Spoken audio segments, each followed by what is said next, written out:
मुल्क की मईशत इस वक्त एक मुश्किल घड़ी पे है, तो हम सबको मिलकर इंशाअल्लाह ताला इसको आगे बढ़ना है। It is not easy for any prime minister to allow increase in the price of fuel. 120 अरब रुपए का महीने का नुकसान होता है। हुकूमत पाकिस्तान को चलाने से 3 गुना ज़्यादा खर्चा इस सब्सिडी में हो रहा था। शहबाज साहब से जब मैंने कहा कि सर पेट्रोल की प्राइस बढ़ानी, उन्होंने कहा मैं नहीं बढ़ाने दूंगा। मैं कहा सर बढ़ानी बहुत ज़रूरी है। उन्होंने कहा अच्छा तुम गरीब लोगों को पहले कंपनसेट करोगे तो फिर बढ़ाएंगे। 8.5 करोड़ पाकिस्तानियों को हर महीने स्टाइपेंड देंगे इंशाल्लाह अगले पूरे साल के अंदर। आई सी 3 or 4 people sitting in the third row who own planes। आपको थोड़ा थोड़ा पेट्रोल महंगा हो जाएगा, but the rest of you will be okay. मैं शौकत तरीन साहब के मायदे पे, इमरान खान साहब के मायदे पे चलता, या तो नौकरी से निकाला जाता, या अगर मैं चलता तो इस वक्त 300 रुपए का पेट्रोल और डीजल होता। हमाद अजहर साहब 30 मार्च को इन्होंने लेटर लिखा है रशिया को कि हमको ऑयल दे दो। रशिया ने उसका लेटर का जवाब भी नहीं दिया। तो वीट का हमने रशिया से बात करने के लिए ECC के अंदर अप्रूवल दिया। 40,000 से कम आमदन के तमाम लोग जो हमको अप्लाई करेंगे हम उनको देंगे, और इनको इस महीने रजिस्टर कर लेंगे।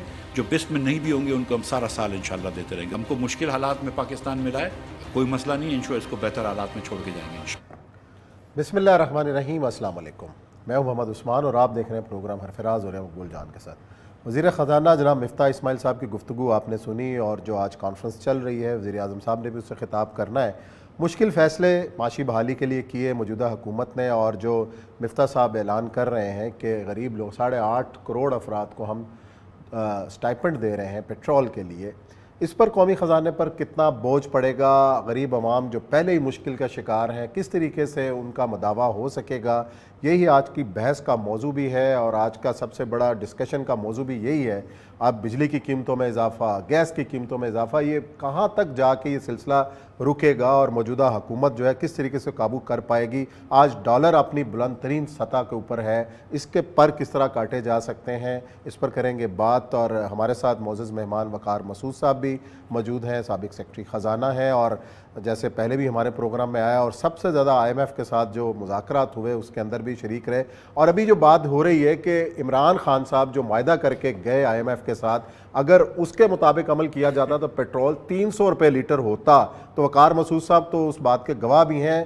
पहले तो हम ये जानना चाहेंगे कि ये मुआहदा था क्या, कि वाकई यही सूरत हाल है जो मुफ्ता साहब। एक तो यह है कि 6 रिव्यू आ चुके हैं इस मुआहदे के, और सबसे बड़ी बात यह है कि एक तो हम लोगों को ये बताते हैं कि जैसे IMF डिक्टेट करा रहा होता है कि पेट्रोल की कीमत ये कर दो, उसकी कीमत ये कर दो।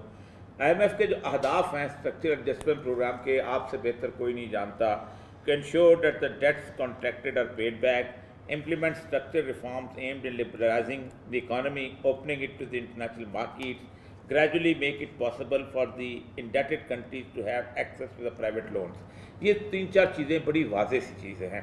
मसला सारा ये है कि चूँकि मैं आप सवाल आपके आप चूँकि बहुत अरसा फिनांस के अंदर रहे हैं, और आपसे ज़्यादा इस वक्त शायद पाकिस्तान में कोई ना हो, कि हम कुछ जगहों पे टैक्स नहीं लगाना चाहते, और हमारे लिए आसान तरीन रास्ता यही होता है कि हम एक पेट्रोल की लेवी के ज़रिए या बाकी चीज़ों के ज़रिए या सेल्स टैक्स के ज़रिए लोगों की खाल उतार के हम जो है वो IMF के उन कंडीशनैलिटीज़ को पूरा करें।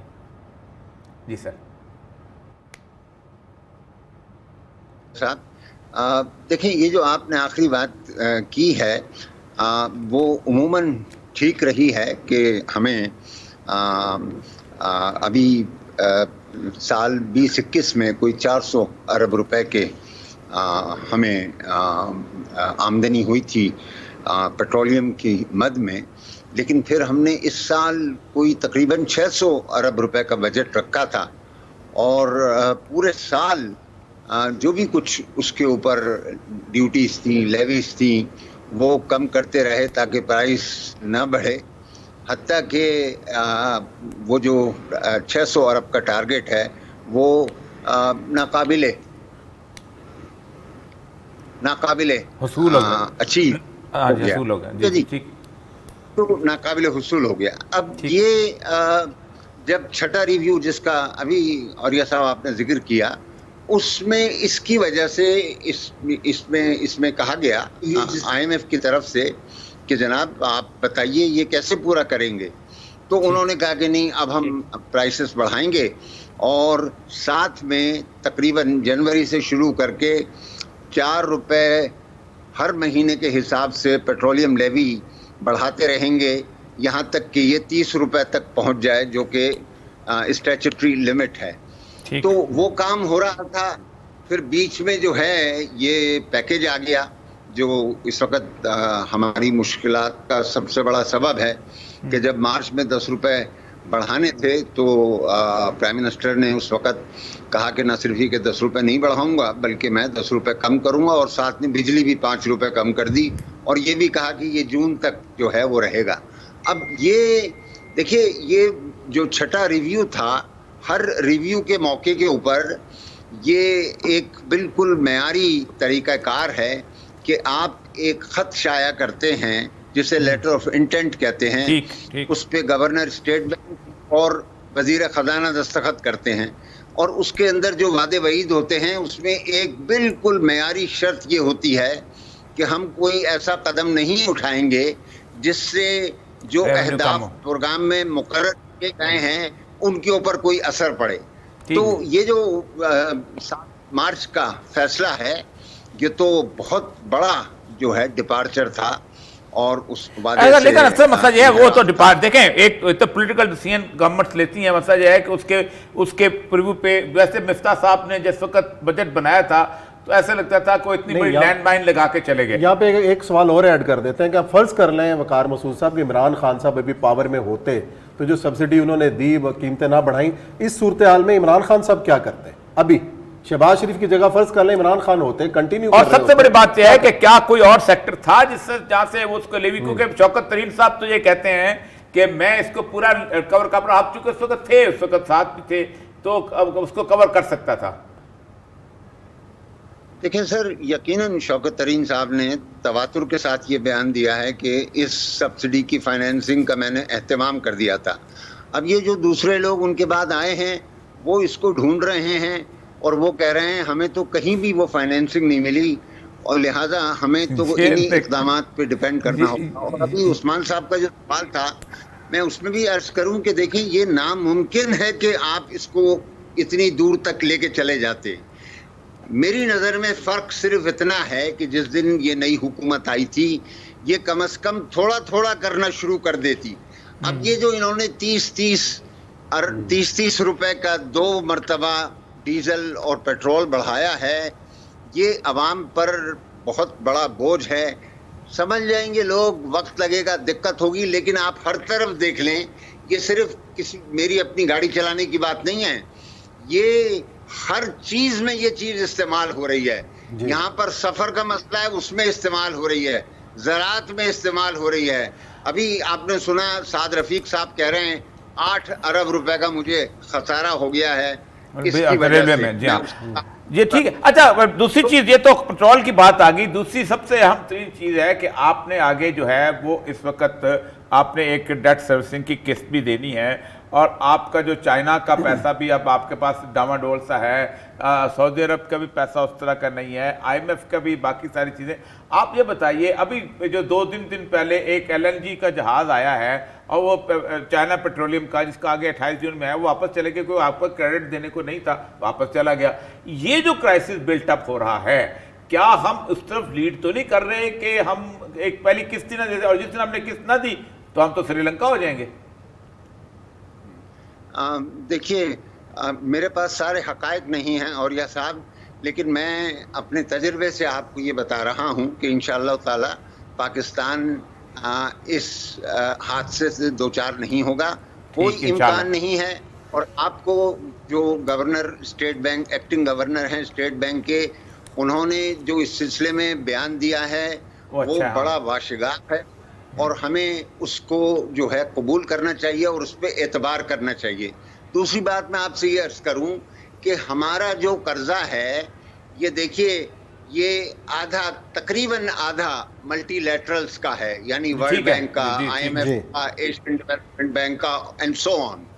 दूसरा, इसमें बहुत कम पेरिस क्लब है, लेकिन सबसे बड़ा हमारा बायलैटरल क्रेडिटर जो है वो चीन है, और जो हमारे लोन्स हैं उसमें कुछ सुकूक हैं, कुछ यूरो बॉन्ड्स हैं, लेकिन उसके अलावा जो कमर्शियल लोन्स हैं उसका 80% वो भी चाइना का है कमर्शियल। और आपने जो अभी कहा कोई डामाडोल नहीं है। इंशाअल्लाह ताला आप देखेंगे कि चीन जो है आपकी भरपूर मदद करेगा और ये 2.3 बिलियन जो आने हैं ये एक आध दिन के अंदर इंशाल्लाह क्रेडिट हो जाएंगे। नहीं, उसके ऊपर एक उन्होंने जो कंडीशनैलिटीज जो कहते हैं, इंटरेस्ट रेट जो है ज्यादा उसका रखा है। जी नहीं, 1% तो आप उन्होंने ज्यादा रखा है, 1% तो पहले था, अभी भी 1%। अच्छा, एक तो ये आप जी जी जी जी रेट का औलिया साहब, इंटरेस्ट रेट का चाइना से झगड़ा नहीं होता, ये बात सही है, सवाल ही नहीं पैदा होता। ये बात आपकी सही है। मैं इसका बता मतलब रहा बहुत हूं अच्छी खबरें हैं, अच्छे इशारिये हैं और ये तो बड़ा मुस्बत सूरत हाल है कि इंशाल्लाह पाकिस्तान इस क्राइसिस से निकल आएगा, जल्दी निकल आएगा। थोड़े टफ फैसले जो हैं वो बर्दाश्त करने पड़े। जैसे आपने कहा कि इस हुकूमत ने देर कर दी पेट्रोलियम मसनूआत की कीमतें बढ़ाने में, अगर 10 रुपये 12 रुपये करके बढ़ाते तो शायद आवाम पर इसका असर ना पड़ता। या आपका बहुत शुक्रिया। लेते हैं ब्रेक के बाद आएंगे तो प्रोग्राम का सिलसिला जारी रखें। जी नाज़रीन, ब्रेक के बाद आपको खुशामदीद कहते हैं। वफाकी कबीना के इजलास में आज किफ़ायत शहरी मुहिम की मंजूरी दी गई है और कुछ तजावीज़ के ऊपर कमेटी बनाई गई है। तजवीज़ ये है कि हफ़्ते में 2 दिन तो छुट्टी होगी, लेकिन जुम्मे को वर्क फ्रॉम होम होगा और इस हवाले से जुम्मे के हवाले से कमेटी बनी और साथ ही ये कहा गया है कि मुल्क भर की जो मार्केटें हैं सुबह 10 बजे खुलें और रात 8 बजे बंद हो जाएं। इस हवाले से जो ताजर हैं वो एहतजाज कर रहे हैं कि जी हमें जनरेटर चला के जो है वो काम करने दिया जाए, लेकिन हम देर तक जो है अपने बाज़ार और दुकानें खोलेंगे। अब डे लाइट के अंदर जो है वो कारोबार करने से कितनी हमारी बचत होगी और इस तरीके से हम कितना बचा पाएंगे। और ये सब सबसे पहले तो मुझे इस चीज़ की जो है ना वो समझ नहीं आ रही कि पूरी दुनिया के अंदर अब फजर के वक्त दुकानें खुलती हैं, मगरिब के वक्त बंद हो जाती हैं, पाकिस्तान ही क्यों? देखिए, हमने अपने लोगों को अपनी आदतें खुद खराब। पहली बात तो यह है कि जो जनरेटर चलाएंगे तो तेल का कुआं घर में लगाया हुआ उन्होंने। हाँ, वो भी खर्चा ही है। वो नहीं, कहते हैं आप डॉलर दे के मंगाएंगे, बिल्कुल आप वो तेल इंपोर्ट करेंगे और उसका बिल देंगे, वो पाकिस्तान के रुपए में नहीं होगा। पहली बात देखिए, पहली बात तो यह है कि इन चीज़ों से ना इकॉनमी ठीक होती है ना होगी कभी। उसकी बुनियादी वजह है कि ये एक बहुत छोटा सा मिनिमल सी सूरत हाल होती है। आप 40% आपने रिड्यूस कर लिया, आपने एक दिन छुट्टी कर ली, ये वो खर्चे का कुछ ना कुछ बचत होती है, लेकिन मेजर चीज होती है आपकी सुबह। अच्छा जी, हमें ज्वाइन किया मुमताज़ बिजनेसमैन है, रहनुमा है जनाब अकील करीम ढेडी साहब, उनको हम खुशामदीद कहेंगे। ढेडी साहब, ये बताइएगा कि ये जो कबीना ने इकदाम किए हैं कि जी किफ़ायत शायरी के ज़रिए हम कुछ अपने ख़र्चे कम करें, 2 छुट्टियाँ करने जा रहे हैं, जुम्मे को वर्क फ्रॉम होम, और मार्केटों के हवाले से तजवीज़ है कि सुबह 10 बजे बाज़ार खुलें, 8 बजे बंद हो जाएँ, लेकिन हमारे ताजर मानने को तैयार नहीं है। किस तरीके से हम इन हालात पर काबू पा सकते हैं ऐसी सूरत हाल और ऐसे मिजाज के साथ? और जा कहाँ रहा है सब कुछ? आज तो बड़े बड़े बिजनेसमैन वहां बैठे हुए थे। जी जी, मैं आपको सिर्फ ये कह सकता हूँ कि सिचुएशन वाकई खराब है, ठीक, और इस सिचुएशन में डिसीजन ये जो ले रहे हैं, इसके अलावा भी बहुत सारे और डिसीजन लेने पड़ेंगे मसला इस वक्त, क्योंकि आप इसलिए ये सारे डिसीजन ले रही हैं कि आपके डेफिसिट कम हो, आपकी बिजली की थोड़ी सी अच्छा अर्ली खोलने से ये फायदा हो जाएगा कि लेट नाइट तक लोग बैठेंगे नहीं, तो डिमांड बहुत ज्यादा ऊपर चली गई है बिजली की, और इस वक्त आप इतनी बिजली प्रोड्यूस नहीं कर पा सकते हैं। और अगर बिजली की कैपेसिटी भी है तो लेकिन आपके पास पैसे नहीं है, के मसाइल हैं, फ्यूल के मसाइल हैं, आपको LNG का इशू है, तो या तो आपको किफायत सारी करनी पड़ेगी। और ये मैं समझता हूँ कोई बुरी बात नहीं है, पूरी दुनिया की सेम सिचुएशन है, ये सिर्फ पाकिस्तान नहीं कर रहा, दुनिया के हर मुल्क में इसी तरह की सिचुएशन है। बल्कि मैं तो ये कहूंगा कि पाकिस्तान में चीजें महंगी होती है और डिमांड कम नहीं होती। दुनिया में तो चीजें जब महंगी होती तो डिमांड भी कम हो जाती है। ये तो ठीक तो यहाँ कोई अजीब सा मसला है, हम कहते हैं महंगाई महंगाई महंगाई, लेकिन हमने नहीं देखा कि पाम ऑयल का इम्पोर्ट कम हुआ हो, महंगाई के साथ हमने नहीं देखा कि क्रूड की इम्पोर्ट कम हुई हो। तो जो चीजें हम इंपोर्ट करते हैं उसकी तो डिमांड कभी कम हो ही नहीं रही। तो मैं समझता हूँ गवर्नमेंट। अकील भाई, ये जो सबसे अहम तरीन चीज है, ये जो गनवर ने LNG देने से इनकार किया, कहा कि मार्केट की सूरत खराब हो गया है, फिर चाइना पेट्रोलियम की बात आ गई, ये जो क्राइसिस, चूँकि आप कराची में हैं और आपको अंदाज़ा है कि ये, और 28 जून को फिर उनका LNG का एक आने वाला है, ये तो अजीब व गरीब सूरत हाल नहीं। 25% पे हम अपने प्लांट्स चला रहे हैं, सारे के सारे। कोल का बड़ा मसला है, ये तो ऐसा कोई क्राइसिस बनता जा रहा है जिसका आप मुझे तो कोई सूरत हाल नजर नहीं आ रही। देखें, ये बहुत पहले हमें तैयारी करनी थी। हम क्या करते हैं, कि जिस चीज के जो चीज मंगवानी शुरू कर दी उसी के पीछे रहते हैं। इंडिया हमारे बराबर नेबर कंट्री है, 70% बिजली कोल से बनती है, ठीक है। अब चाइना में सब पाकिस्तान जब बना था तो कोल से बिजली 25% बनती थी, 35%। ठीक है। और 2 साल पहले अगर आप कोल की बिजली उठाओ तो 0 थी। तो मैं ये कह रहा हूँ कि हमने कभी भी प्लानिंग नहीं की है। देखे ना, आप देखे ना, ये जो अकील भाई, ये जो प्लांट्स लगे हुए हैं, ये जिस तरह के हमारे लोगों ने उसको खास तौर पे फर्नेस ऑयल के प्लांट बिल्टअप किए हुए हैं, कोल के थोड़े से किए हुए हैं, अब इसका कुछ थर्मल, अब हाइडल पे आपका कोई इन्वेस्टमेंट नहीं है। मुझे ये समझ नहीं आ रही कि अगर ये LNG की क्राइसिस बंद हो गया तो करेंगे क्या हम? देखें, इस वक्त तो सिचुएशन नहीं है अच्छी। अभी तो खैर दरियाओं में पानी आना शुरू हो जाएगा तो आपकी दुआ करेंगे, बननी शुरू हो जाएगी। तो मैं समझता हूँ महीने दिन के अंदर अंदर तो मैं समझता हूँ कि ये अच्छी खबर हमें मिलेगी। लेकिन ये आपके 20-25 दिन आने वाले जो है ना, ये थोड़े से मुश्किल दिन है और इसमें आपको कुछ न कुछ ऐसे डिसीजन लेने पड़ेंगे। कैबिनेट भी डेफिनेट फिक्र कर रही है, लेकिन मैं ये कह रहा हूँ ना कि जब भी गवर्नमेंट आती है ना, उसके पास प्लानिंग नहीं होती, ये बात सही, और वो हाफ हार्टेड काम करते हैं और उसकी वजह से हम डबल डैमेज होते हैं। तो हमारे मुल्क में अव्वल तो लोगों को ये भी नहीं पता होता है कि किसने कब आना है, और अचानक उठा के बाहर से लोग उठा के बिठा देते हैं। जब उन लोगों को हम बिठाते हैं तो जाहिर बात है कि उनका तो इंटरेस्ट ही ये नहीं होता कि पाकिस्तान को ठीक करे। वो तो चाहते हैं ये गाड़ी हर साल 2 साल में रुके ताकि हमारी डिमांड फिर आ जाए। अच्छा अकील भाई, आपने बड़े तवक्को का इजहार किया था कि ये जो हमारे मिफ्ता इस्माइल साहब हैं, बड़े काबिल वज़ीर ख़जाना है, बड़ी तवक्कुआत का आपने इजहार किया था। शहबाज शरीफ साहब के बारे में भी यही कहा जाता है कि बड़े अच्छे मुंतज़िम हैं। तो ये जो टीम है, इससे आपको तवक्कुआत है कि ये सही डायरेक्शन के अंदर काम कर रहे हैं और ये मुल्क को जो है ना पटरी पर चढ़ा देंगे दोबारा? इस वक्त तो किसी तुरम खान को भी बिठा दो तो वो कुछ नहीं कर सकेगा। जो इस पहले तुरम खान को उतारने के, उस पटरी को उतारने की जरूरत क्या थी? हाँ, यही तो हम रोते हैं। ये आपकी बात सही है, यही तो हम रोते हैं। चल रहा था, एक सिस्टम चल रहा था, साल के अंदर ठीक हो जाना था। आपने मुल्क को क्राइसिस में डाल दिया, तबाह बर्बाद कर दिया। तो आगे की बात करनी है ना? जी जी, नहीं आगे की बात नहीं सर, सिंपल सी बात है। आपने हो गया ना, आगे चलना है ना सर। सर आगे नहीं। जी जी जी जी, यकील भाई जी जी, हम इनके बारे में ये कहेंगे कि इन्होंने ऊंचा तीर पकड़ा है अपना। हो जा रहा था, ये इन्होंने अपने आप को पकड़ के बोला हमें मार। अच्छा अकील भाई, कल एक ने बड़ी मजेदार बात की।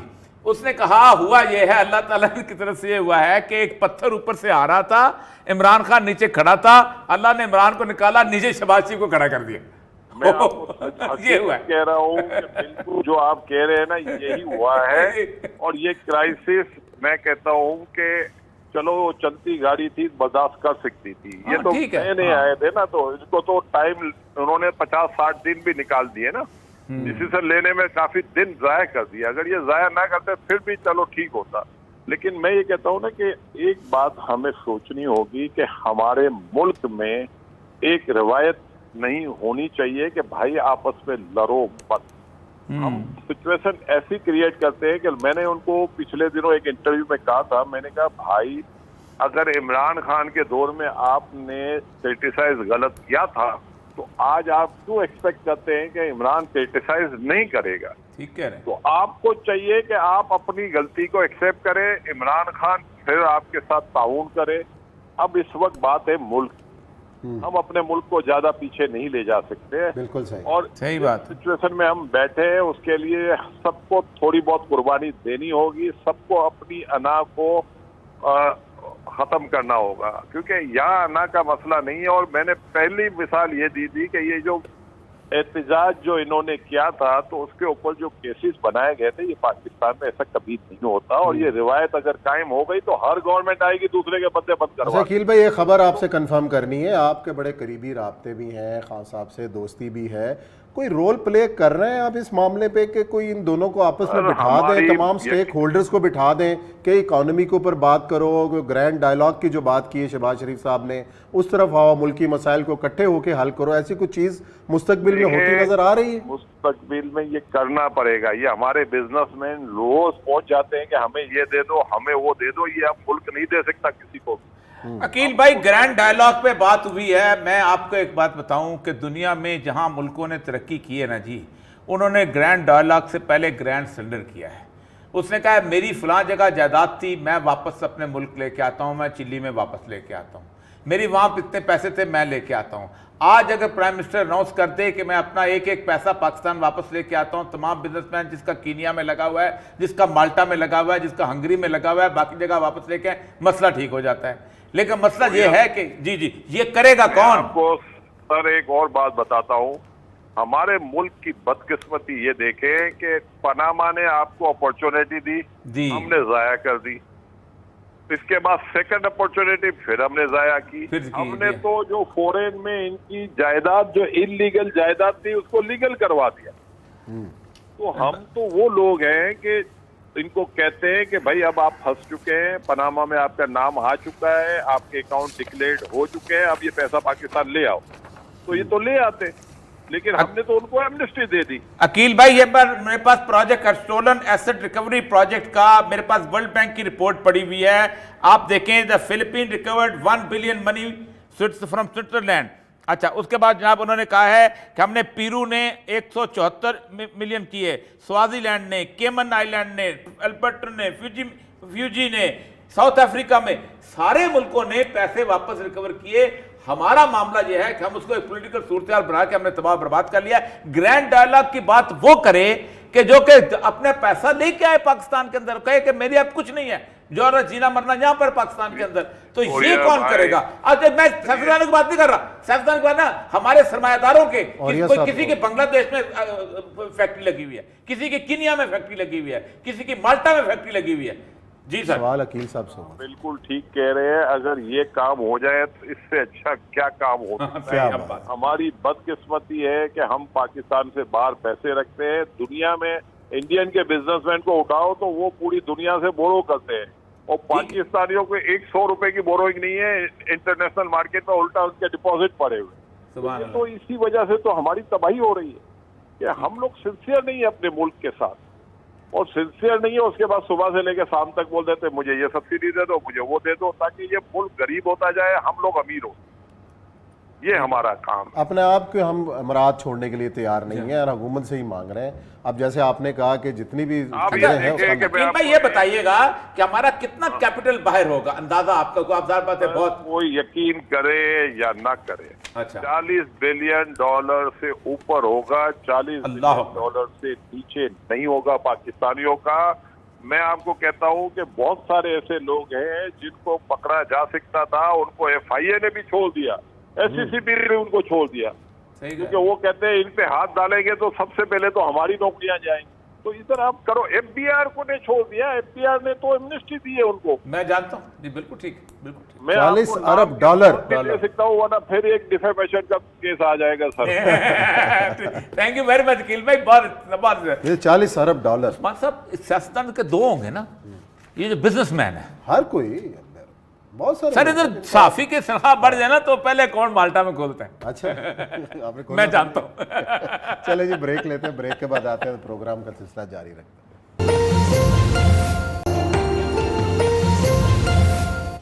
जी नाज़रीन, ब्रेक के बाद आपको खुशामदीद कहते हैं। गुज़िश्ता दिनों वफाकी हुकूमत का फैसला कि आला ओहदों के ऊपर एक हसास एजेंसी की तस्दीक और उसकी रिपोर्ट को ज़रूरी करार दिया गया है।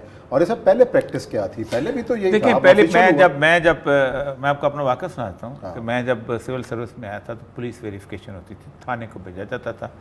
तो मैं कोयटा में उस वक्त पढ़ता था, तो गुजरात भेजा गया था, मेरा डोमिसाइल गुजरात का था। तो मैं वो रिपोर्ट लेके मैंने कहा मैं खुद चला जाता हूँ जाके थाने। तो SHO साहब जो थे वो उस वक्त एक नलके के नीचे नहा रहे थे, तो मैं जाकर सलाम किया। तो मैंने कहा आप क्या काम है? मैं नौजवान, मैंने कहा एक काम है। अच्छा, तू नलका गेड़। तो मैंने नलका चला के मैंने SHO को नलाया। तो फिर जब मैंने उसका कागज़ रखा तो एकदम घबरा गया, हो सर ये वो। तो वो एक वेरिफिकेशन होती थी कि इस बंदे के खिलाफ को केस रजिस्टर नहीं है, कुछ नहीं है, वो बाकी उसके बाद चला जाता। लेकिन आहिस्ता आहिस्ता हुआ ये कि चूँकि हमने लोगों को परफॉर्मेंस की जगह हम के पर्सनल किस्म की हमारे मसले होते हैं, हम किसी को गद्दार बनाना होता है, किसी को कोई लिंक्स बनाने होते हैं, किसी के कोई करैक्टर चीज़ें को देखनी होती हैं, हमने रिपोर्टें शुरू कर दी बनवानी। ये ISI रिपोर्ट बनाती थी, ये भी बनाती रही, IB भी बनाती, सब बनाते हैं, लेकिन इनकी कोई लीगल हैसियत नहीं होती थी। अब लीगल हो, अब लीगल असल मतलब मैं सुप्रीम कोर्ट में जो केस मैंने किया था ना, वो इसी बुनियाद पे किया था कि एक आदमी लिखता है रिपोर्टेड टू बी करप्ट। अब ये रिपोर्टेड टू बी करप्ट क्या होता है? या तो मेरे खिलाफ कोई चीज़ हो तो मुझे पकड़ के नौकरी से निकालो। फिर ड्रंकट, वोमनाइजर, मोस्ट करप्ट। अच्छा, मैंने भी पढ़ी रिपोर्ट। ये क्या है? अच्छा, लिखने वाला कौन होता है? एक हवालदार होता है। आप उस हवालदार की मुट्ठी गर्म करो, ठीक करके चला जाता है। ISI की रिपोर्ट्स का जहां तक मुझे पता है, ISI मैंने बॉर्डर पे कम से कम उस्मान साहब 10-12 साल नौकरी की है। ISI की जितने भी सोर्सेज होते थे अफगानिस्तान के अंदर, खा वो चागी में थे, खा वो नोशकी में थे, खा वो दालबंदी में थे, खा वो कहीं पर थे, वो बेसिकली क्रिमिनल होता है। क्योंकि आम आदमी तो कोई गन रनर आपको देगा रिपोर्ट, ठीक है, कोई आपको नारकोटिक डीलर देगा, कोई और किसी ने, उसका मफाद होता है, अपने मफाद का आपसे खबरें लीक आउट करता है। होते भी आप खुद सोचें, आप मोहल्ले में होते थे, मुखबर किस किस्म के लोग होते थे? मुखबर को करैक्टर वाला आदमी तो नहीं होता। जो पुलिस का मुखबर बदनाम तरीन चीज़ होती है पाकिस्तान मोहल्ले के अंदर, उसकी बुनियाद के ऊपर आप एक तलवार लटकाना चाहते हैं सिविल सर्विस के लिए, आगे ही वो परफॉर्मेंस तबाह बर्बाद होगी। जब तक पाकिस्तान के कॉन्स्टिट्यूशन में, सिविल सर्विस में कॉन्स्टिट्यूशन गारंटीज मौजूद थी, सिविल सर्विस खड़ा हो जाता था। 313 जिस वक्त निकाले हैं ना उसने, याह्या खान ने, तो उसके बारे में लोग कहते थे कि ये बेईमानी की वजह से नहीं निकाले, तो कहते थे ये अपने सुअरपन की वजह से निकले, यानी ये बातें मानती नहीं थे हमारी। ये वो मतलब मैं आपको मिसाल दे सकता हूँ, हमारे यहाँ बशार रसूल साहब हमारे होते थे, उनको इसलिए निकाला गया था कि उनको कुछ एग्रीकल्चर ट्रैक्टर आए थे। अच्छा, तो भुट्टो साहब ने कहा कि 2 ट्रैक्टर मेरी ज़मीनों में भेज दो, तो उन्होंने कहा मैं तो नहीं भेजता हूँ। तो उन्होंने आते भुट्टो साहब ने उसको निकाल दिया। अल्ताफ़ गौहर जो है, उनको भुट्टो साहब ने निकाला था। उनके पास भुट्टो साहब गए तो उन्होंने कहा जी मुझे लाइसेंस दे दें। उसने कहा आपके पास कितने लाइसेंस हैं? उसने कहा मैं 26 लाइसेंस। उसने कहा मैं नहीं समझता हूँ कि एज डिप्टी कमिश्नर आपको 27 नंबर गन का लाइसेंस दे दूँ, आप रहने। वो उसको आया, गुस्से पे निकाल दिया। तो असल मसला ये है कि चूंकि कॉन्स्टिट्यूशन गारंटी खत्म हो गई हुई थी, तो जब चाहा जिस वक्त चाहा आपको निकाल। हमारी जो सिविल सर्विस जो थी, जो पाकिस्तान की बैकबोन थी, आप देखिए जो लोग ये कहते हैं ना कि कोरिया ने हमारा प्लान लिया और कोरिया हमारा प्लान लेके तरक्की कर गया, 1960 to 65 का प्लान था उस्मान साहब जो लिया ना, लेकिन ये काम किया। उन्होंने कहा इसकी इम्प्लीमेंटिंग फोर्स जो है वो है ब्यूरोक्रेसी। अच्छा, उसने आप देखें उस्मान साहब कोरिया में यानी 25 साल में 19 प्राइम मिनिस्टर, 25 साल में 19, 1.25 साल बनता है टेन्योर। एक प्रेसिडेंट को कत्ल किया हुआ, 4 सूबे सत्यानाश, 8 दफ़ा कॉन्स्टिट्यूशन अमेंडमेंट हुई, हालिया बिगाड़ दिया उसका। उसके बावजूद उन्होंने कहा स्टील फ्रेम को नहीं छेड़ना हमने। 100 से लेके 121 तक जो उनके थे ना कॉन्स्टिट्यूशन, वो थे ब्यूरोक्रेसी में, इसको कोई ना छेड़े। आप उस्मान साहब आप सोचें, दुनिया बदलती रही है, वो फ्रेम ने खड़े होकर आज कोरिया को कहां पहुंचा दिया। हम करते क्या हैं, इसको तबाह करो, इसको सत्यानाश को। फौजी आते हैं हमारे मतहत होते हैं, पॉलिटिशियन आते हैं हमारे मत, ओ भाई उसको कानून के मुताबिक काम करने दो, नहीं करता कटहरे पे लटकाओ, उल्टा लटकाओ, फांसी दो, कानून उसके लिए सख्त करो। सिंपल सी बात है, कानून के मुताबिक उसको कोई बंदा क्या कहना। अब यही होगा, वो सारा दिन यही करते रहेंगे, यार ISI वाले ये करते हैं, वो एक मेजर भी आएगा तो उसको यही होगा यार ISI पोस्टिंग ना हो जाए कल, फिर मेरा मसला खराब हो जाए। चले जी देखते हैं क्या होता है। प्रोग्राम का वक्त यहाँ ख़त्म हुआ, कल इंशाल्लाह फिर मिलेंगे नए मौज़ूआत के साथ। अपना ख्याल रखिएगा, अल्लाह हाफ़िज़।